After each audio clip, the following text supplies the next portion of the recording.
नमस्कार, मैं अभिषेक जाखड़। आप देख रहे हैं आरजे टीवी 24 की खास सीरीज, जिसमें आज हम आपको एक ऐसे मेहमान से मिलाएंगे जो झुंझुनू के बड़े दिग्गज परिवार को पछाड़कर सांसद बने हैं। वो कोई और नहीं, झुंझुनू की पूर्व सांसद श्रीमती संतोष जी अहलावत हैं।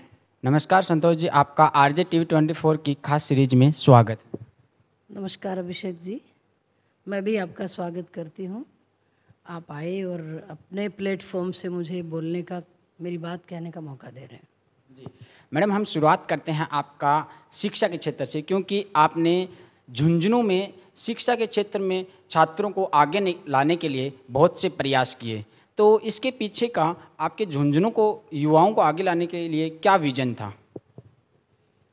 देखिए, मैं राजस्थान विश्वविद्यालय की अर्थशास्त्र की छात्रा रही हूँ और मेरा यहाँ विद्यालय खोलने का एक खास मकसद रहा है कि मेरे फादर स्वतंत्रता सेनानी थे और उनका मानना ये था कि किसानों के बच्चों को क्वालिटी एजुकेशन नहीं मिल पा रही है और सब कोई बहुत महंगे स्कूल, जैसे उस समय बिरलाज के स्कूल थे, कि फ़ीस वो अफोर्ड नहीं कर पाते हैं। और वो दौर था जब ट्रस्ट के गिने चुने विद्यालयों के अलावा निजी क्षेत्र में शिक्षा नहीं थी। ये 1983 की बात मैं आपको बता रही हूँ।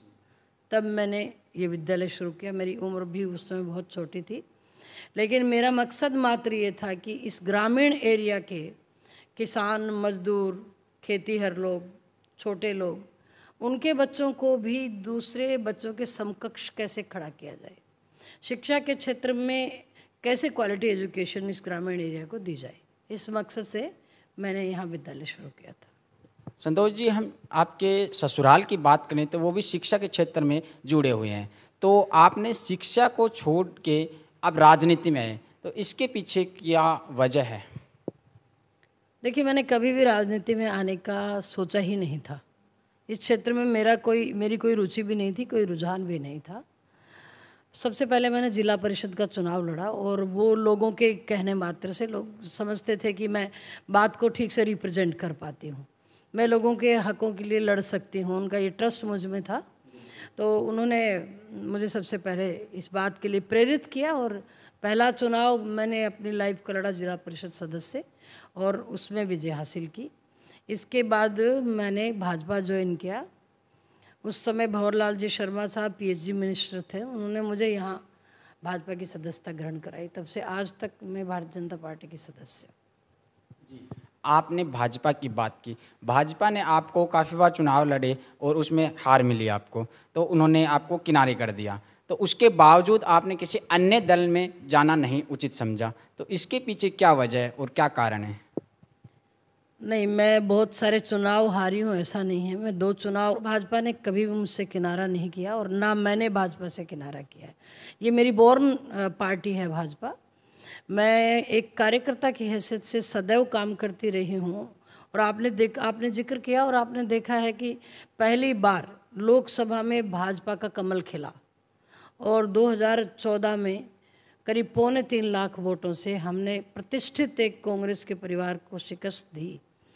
तो उसमें सब पार्टी के कार्यकर्ता मेरे साथ थे, मेरी पार्टी मेरे साथ थी। तो ये कहना गलत है कि पार्टी ने मुझे दरकिनार किया। मैं आज भी पार्टी की सदस्य की हैसियत से काम कर रही हूँ। आपने जब 2 बार चुनाव जीता, तो उसके बाद में आपको कैसी खुशी महसूस हुई और उस समय आपने क्षेत्र में किन किन मुद्दों को सोल्व किया और किन किन समस्याओं को सोल्व किया? देखिए, झुंझुनू जिले में सबसे विकट समस्या पीने के पानी की है और दूसरा रोड कंडीशन यहाँ खराब है। जिस समय मैं लोकसभा में गई उस समय भारतीय रेल जो बंद पड़ी थी, पटरियाँ उस समय डल रही थी, लेकिन लगभग काम नहीं होने की कगार पे था और काफ़ी काम यहाँ पेंडिंग थे, जैसे यमुना के पानी को यहाँ लाना, पासपोर्ट कार्यालय हमने खुलाया, सैनिक स्कूल हम लोग लेके आए, बहुत सारी मेजर डिस्ट्रिक्ट रोड्स पे काम हुआ, 7 नेशनल हाईवे हुए। मेरा फोकस सिर्फ ये था कि झुंझुनू जिला जिन क्षेत्रों में पिछड़ा है उनमें काम किया जाए, तो उसी में हमने काम किया 5 साल। जी, 2014 के लोकसभा चुनाव में बीजेपी के काफ़ी दावेदार थे, उसके बावजूद आपको टिकट मिली, इसके पीछे क्या कारण थे? ये पार्टी के फैसले होते हैं, वो किनको टिकट देती हैं किनको नहीं देती हैं। जैसे मुझे रिपीट नहीं करने का मुझे कोई गम नहीं है, क्योंकि पार्टी के अपने फैसले बहुत सोच समझ कर लिए जाते हैं, सुदृढ़ फैसले होते हैं, और सदैव एक ही व्यक्ति को कभी टिकट नहीं मिलता है, चेंज होती रहती हैं। काम देखती है पार्टी किसका अच्छा काम है, और बहुत सारी और बातें होती हैं। ये फैसला आला कमान का, पार्टी के शीर्ष नेताओं का है कि वो किसको चुनाव लड़ाएंगे और किसको बिना चुनाव लड़े काम देंगे। पर यहाँ मैं इस पार्टी की खासियत बता दूं कि यहाँ प्रत्येक कार्यकर्ता के लिए काम है। वो काम कैसा भी हो सकता है, संगठनात्मक काम हो सकता है, चुनाव लड़ाने का काम हो सकता है, बूथों का काम हो सकता है, पन्ना प्रमुख का काम हो सकता है, और पार्टी के प्रचार प्रसार का काम हो सकता है। तो कोई कहे कि मेरे साथ पार्टी ने ऐसा किया वैसा किया, ऐसा कुछ नहीं है। भाजपा ही एक ऐसी पार्टी है जो वंशवाद को बढ़ावा नहीं देती है, और भाजपा ही छोटे से छोटे कार्यकर्ता को उठाकर शीर्ष पर रख सकती है। तो पार्टी विद डिफरेंस, यहाँ पार्टी का बहुत क्लियर विजन है। तो आप कोई भी, मैं क्या, कोई भी पार्टी के शीर्ष नेतृत्व पर प्रसन्न चिन्ह या उंगली नहीं उठा सकता। संतोष जी, 2014 के लोकसभा चुनाव में भाजपा से आप उम्मीदवार थे, तो उस समय वहाँ पे झुंझुनू लोकसभा की बात करें तो वहाँ पे स्वर्गीय शीशराम जी ओला की तूती बोला करती थी, यूँ कहें तो उस समय आपको किन किन समस्याओं का सामना करना पड़ा और किन चीज़ों का फेस करना पड़ा? देखिए, आपने जो नाम लिया है, ऑब्वियसली लंबे समय वो राजनीति के पटल पर इकलौते नेता रहे, और उनका कांग्रेस में वर्चस्व था, और वह किसान नेता के रूप में जाने जाते थे। तो निश्चित तौर पे उनका सामना, उनके फैमिली का सामना करना एक बहुत चुनौती भरा काम था। लेकिन वो कहते हैं कि सत्य बोला जाता है अगर तो चेहरे पे परछाई कहीं दिखती है। तो मैंने एक शुद्ध भाव से लोगों को अपनी बात कही थी कि एक मौका वो मुझे दें ताकि मैं काम कर सकूं, और मैं समझती हूं कि मैंने प्रयास किया कि मैं लोगों की उम्मीदों पे खरी उतरूं।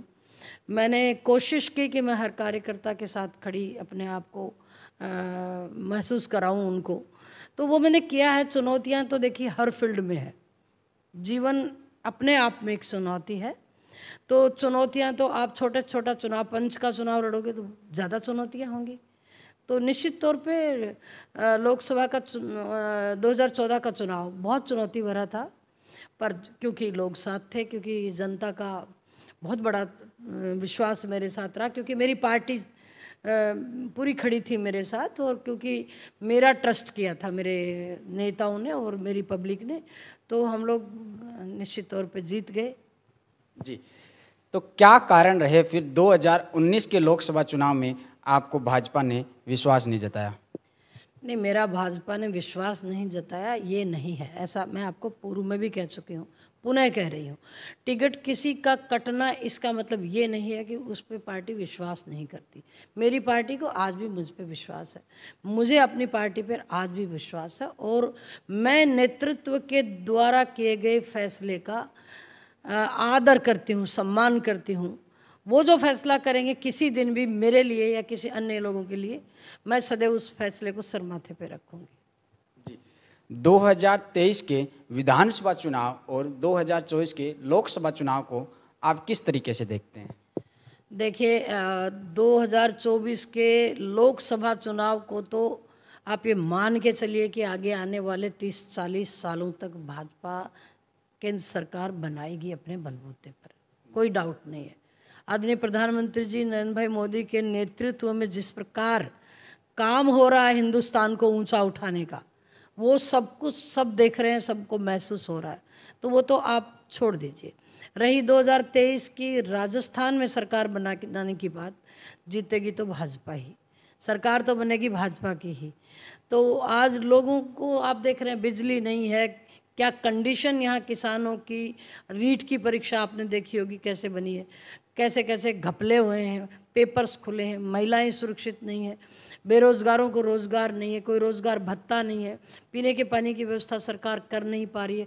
मैं कहूँगी कि हर मोर्चे पर राजस्थान की कांग्रेस की सरकार विफल है, लोगों का विश्वास टूट गया है। तो निश्चित तौर पे 2023 में राजस्थान में भाजपा की सरकार बनेगी।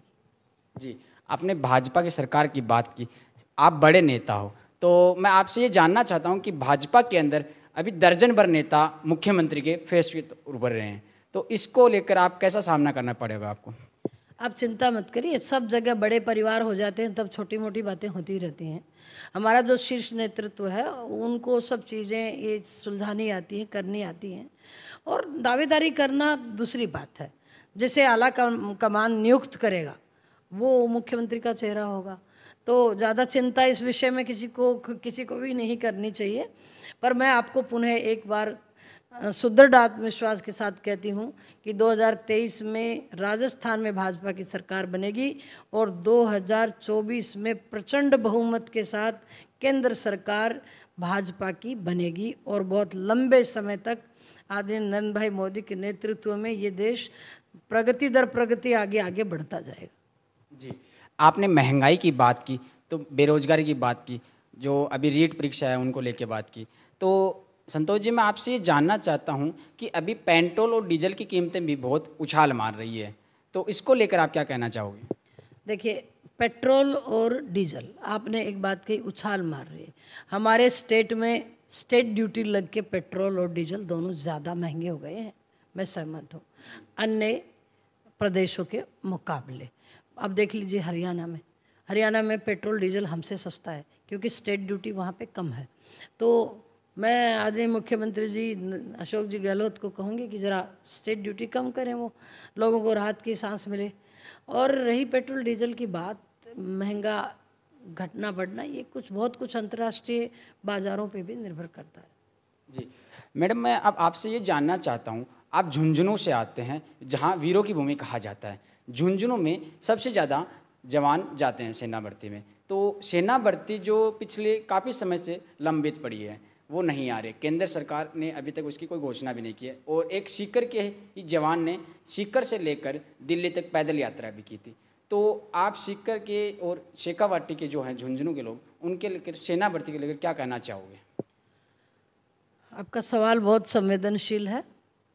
निश्चित तौर पे झुंझुनू के सैनिक भारत की सेना में सबसे ज़्यादा है और यहाँ शहादत भी सबसे अधिक हुई है। आपको हर दूसरे गांव ढाणी में एक शहीद की प्रतिमा खड़ी दिखाई देगी। शहादत जान दे करके दी जाती है, तो कोई ऐसा मजाक नहीं है। निश्चित तौर पे यहाँ सेना भर्ती होनी चाहिए, ये मांग भी लंबे समय से चल रही है और मैं समझती हूँ कि हमने भी आदरणीय प्रधानमंत्री जी को लिखा है इस बारे में, तो आदरणीय गृह मंत्री जी को, तो निश्चित तौर पे जल्दी ही मैं समझती हूँ कि यहाँ भर्ती खुलेगी और होगी। जी, सेना भर्ती की बात करें और झुंझुनू की जहाँ बात आती है, तो मैं आपको बता दूं, झुंझुनू में हर घर से एक सैनिक आपको ज़रूर मिल जाएगा, जहाँ और शहीद भी इसी झुंझुनू से सबसे ज़्यादा होते हैं क्योंकि ये वीरों की भूमि कहा जाता है। मैडम, आखिरी सवाल मेरा ये है कि आप हमारे चैनल के माध्यम से क्षेत्र के लोगों को और प्रदेश के लोगों को क्या संदेश देना चाहते हैं? पहले तो मैं आपका शुक्रिया अदा करना चाहती हूँ, आप आए और आपके चैनल के माध्यम से मुझे अपनी बात कहने का मौका मिला। मैं प्रदेश और देश के लोगों को और मेरे ज़िले के समस्त लोगों को यही कहना चाहती हूँ कि जिस प्रकार हमारे प्रधानमंत्री आदरणीय नरेंद्र जी मोदी के नेतृत्व में हमारा देश प्रगति करता जा रहा है, हम आज अंतर्राष्ट्रीय मानपटल पर, अंतर्राष्ट्रीय मानचित्र पर बहुत सुदृढ़ देश के रूप में उभरे हैं। आज हर कोई देश हमसे दोस्ती करना चाहता है, ट्रेड करना चाहता है, व्यापार करना चाहता है। और आप देख रहे हो कि प्रधानमंत्री जब दूसरे देशों में जाते हैं तो किस तरह से उनका वेलकम होता है।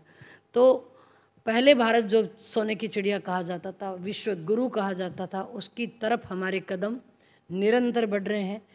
और छोटी मोटी चीज़ें होती रहती हैं लाइफ में, ये ज़िंदगी का हिस्सा है, लेकिन हम तो वो लोग हैं जिन्हें छोटी बाधाएं तो विचलित करती ही नहीं हैं। ट्रस्ट कीजिए, विश्वास कीजिए कि ये राष्ट्र, अब वो समय आने वाला है जब एक बार फिर विश्व गुरु की श्रेणी में गिना जाएगा। ये समाज भाईचारे के साथ रहे, एक दूसरे का हाथ थाम कर रहे, ज़रूरतमंद और असहाय और अंतिम पंक्ति पे बैठे व्यक्ति की चिंता करे और गरीब को गणेश मानकर सेवा करे। हम सब सामाजिक सरोकारों से जुड़े हुए विषयों पर ज़्यादा काम करें। फिर कोई बाधा नहीं है हमारे सामने। जी, बहुत बहुत धन्यवाद संतोष जी।